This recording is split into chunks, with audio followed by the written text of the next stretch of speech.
Marie-Christine Chauvin, rapporteure de la Commission des affaires économiques.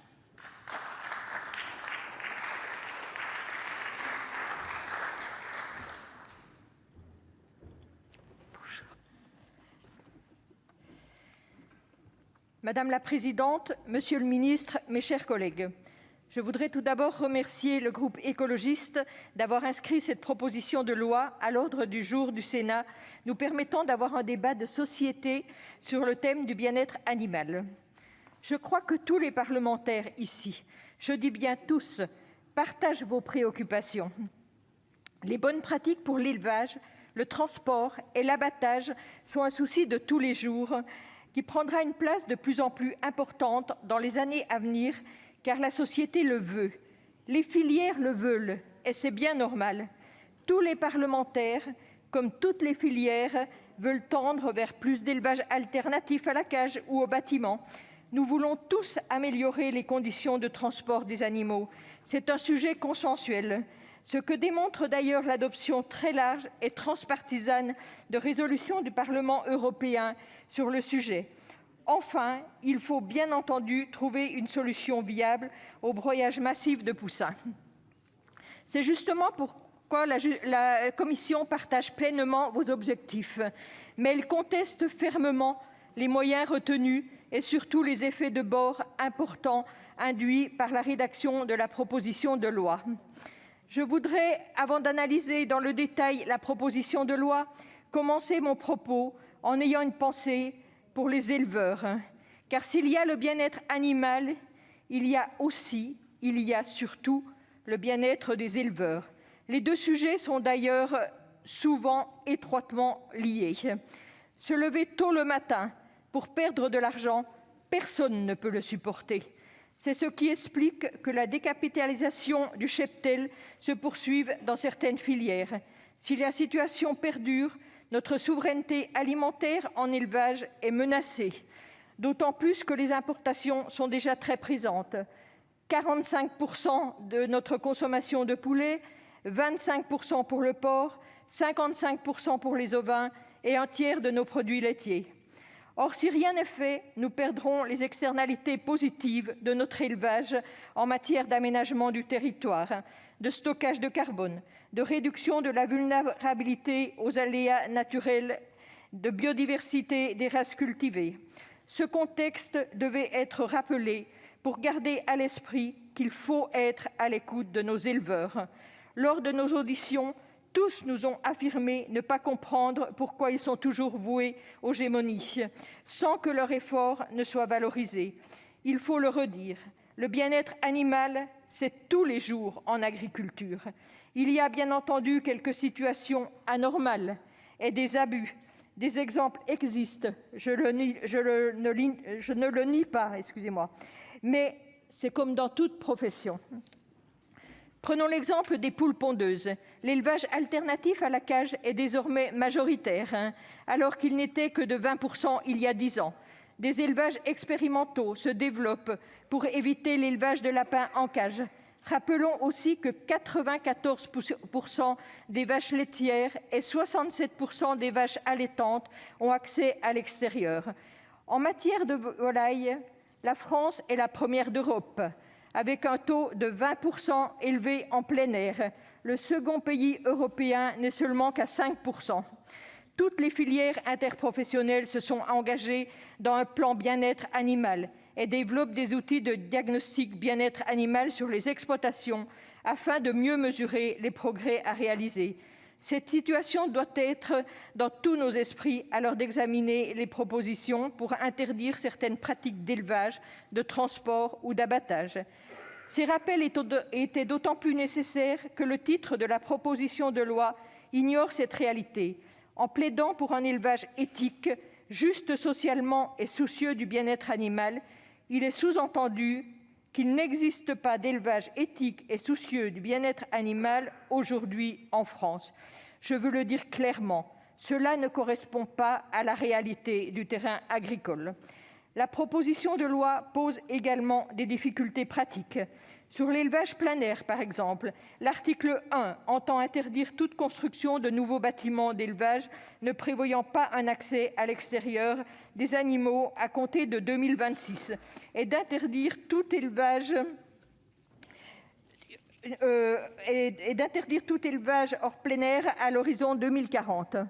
Soit, mais les instituts techniques des filières rappellent que cette généralisation pose des difficultés en matière de bien-être animal pour certaines espèces, ainsi que des interrogations en matière de biosécurité. On l'a vu avec l'influenza aviaire récemment. Le tout plein air expose à davantage de risques épidémiques. Notre résilience et notre souveraineté se jouent aussi dans la complémentarité de nos élevages, non dans leur opposition. J'ajoute que le plein air impliquerait la mise en place d'un parcours pour les animaux qui est fortement consommateur de foncier. Rien que pour le porc, le passage au tout plein air en 2040 représente une consommation foncière équivalente à un département français. Pour les poules pondeuses, il faudrait trouver l'équivalent de la surface de la ville de Paris. Quand on connaît les difficultés liées à l'artificialisation des sols, je crois que ces chiffres parlent d'eux-mêmes. Il en va de même pour la proposition visant à plafonner les temps de transport. C'est une fausse solution à un vrai problème, celui du manque d'un maillage territorial suffisant pour les abattoirs de proximité, qui est un vrai débat. J'ajoute que la proposition d'article 2, conformément au droit européen, ne réglemente les durées de transport que sur le territoire national. Dès lors, si un camion traverse une frontière, la réglementation française ne lui sera plus applicable et il bénéficiera d'une réglementation européenne moins-disante. Il serait donc pertinent économiquement de s'approvisionner auprès d'abattoirs étrangers faisant faire plus de route à nos animaux. Je crois que c'est le contraire de l'effet visé par la loi. De même, les bassins de production sont parfois très éloignés des abattoirs ou des couvoirs. En limitant la durée des transports à 4 heures pour la volaille et le lapin, par exemple, dont les abattoirs et les couvoirs sont presque exclusivement dans l'Ouest, on s'interdira tout élevage ailleurs que dans cette région en France. Est-ce ainsi que nous favoriserons les circuits courts et la diversification de notre agriculture ? De plus, la commission des affaires économiques a estimé que l'échelon d'action n'était pas la bonne, car le tout doit être porté au niveau européen. À défaut, on alourdira encore les contraintes de nos agriculteurs français, tout en exportant les pratiques que la loi condamnera chez nos voisins, ce qui se traduira par davantage d'importations de denrées. Cela ne fera aucun gagnant en matière de bien-être animal et réduira notre souveraineté alimentaire, ainsi que le bilan environnemental de notre alimentation. J'en veux pour preuve la délicate question du broyage et du gazage des poussins mâles et des canetons femelles. Les techniques de recherche du sexage dans l'œuf ont considérablement évolué et permettent d'envisager effectivement de tourner la page du broyage à court terme.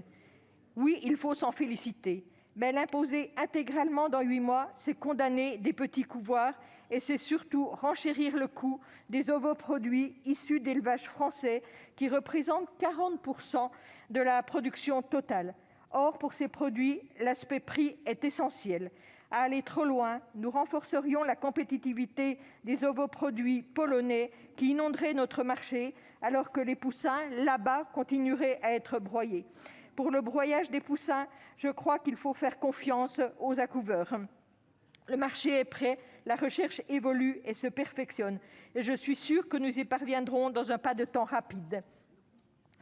Les filières ont d'ailleurs renouvelé leur engagement sur l'œuf coquille à très court terme. Faisons-leur confiance. L'Union européenne doit nous faire collectivement évoluer pour limiter les distorsions de concurrence et que ces mesures soient réellement efficaces. Alors, Monsieur le ministre, je vous interroge. Quels sont les engagements du gouvernement ?